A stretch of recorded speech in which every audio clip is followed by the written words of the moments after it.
充分饱满。但是维米尔是不一样的，它是逐渐走向单纯，逐渐走向纯粹。这几幅画呢，我们等一下一件件看。画面当中会闪烁着那种珍珠一样的光泽，有那种银灰色的那种色调，不再使用前面我们看到那种很沉重的色彩的堆砌的浮雕一样的画，对点彩也不太运用，在这个阶段它不怎么用点彩，人物显得更加光滑，而且呢细节比较少，细节少就很多东西都被它，比如说有一些亮度都被它抹平了啊。整体呢作品看上去更加的柔和，而且作品呈现出一种很含蓄、很内敛的气质。这种特殊的气质呢，在其他画家的作品里是很难找到的，这也是维米尔后来在20世纪备受推崇的一个重要原因。好，我们来看看，这个画面是电影里面的截图截下来的啊，大家对比一下。就是有传闻说呢，维米尔是怎样作画的？维米尔是在他的这个2楼的他岳母家的这个2楼的这个房间里面，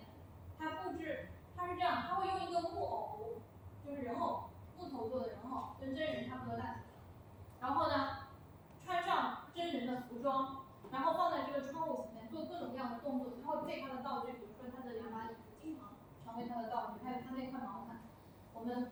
很多作品在他很多作品都看到那个毯子，对吧？因为那是他道具之一，就是他用这些有限的道具重组很多画面，然后来描绘。那电影里面就呈现了一个这样的场景。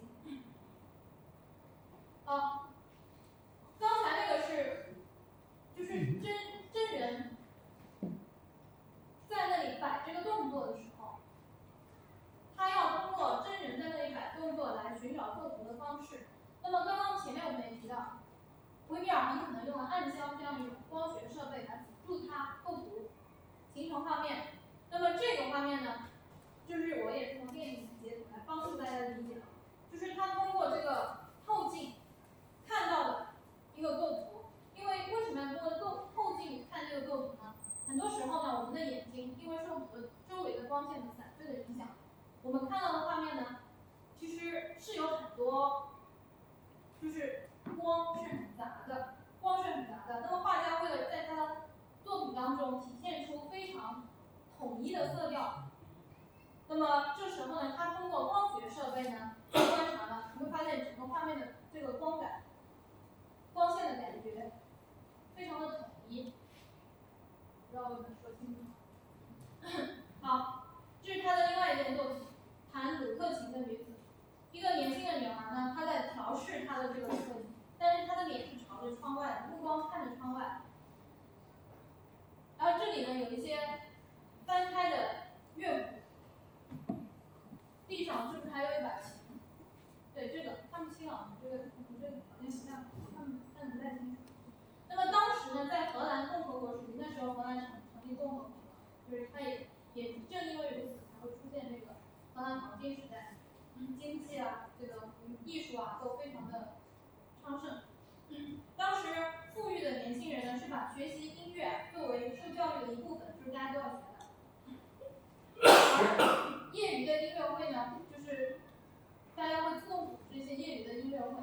来演练一下自己的这个技巧。但同时呢，也是年轻男女们谈恋爱的一个好机会。所以，这个女孩子可能就是在为接下来的一次这个小音乐会在做准备，但是她脸上有非常愉快的神情，看到没有？因为她已经无限遐思，就是在音乐会上她可以偶遇某些什么。好，在作品当中，我们看到后面出现了地图，这个背景当中呢，画的是当时欧洲的地图，也反映了一方面呢，当时荷兰呢很多中产家庭它是要在墙上装饰地图的。第二个呢，就是荷兰当时的航海技术是在和制图技术都是在全世界很领先的。其实也正是在那个时候，他开始进行这个治理活动。东印度公司其实最早是荷兰人。好，我们再来看。这件呢是另外一件珍珠画，蓝衣不幸少女。这个就是画面非常的单纯，又出现了2把椅子，不过这次的椅子呢被改成了蓝色，这应该是画家根据自己的需要改，根据自己的需要，就画面的需要。这个女孩子呢也是站在窗前读一封信，可见就是类似的题材，重复的题材反复出现。但同一个题材反复出现，为什么呢？可能是订单，就是雇主的要求，但很可能也是这个画，你发现没有？他这张画用了很多颜色，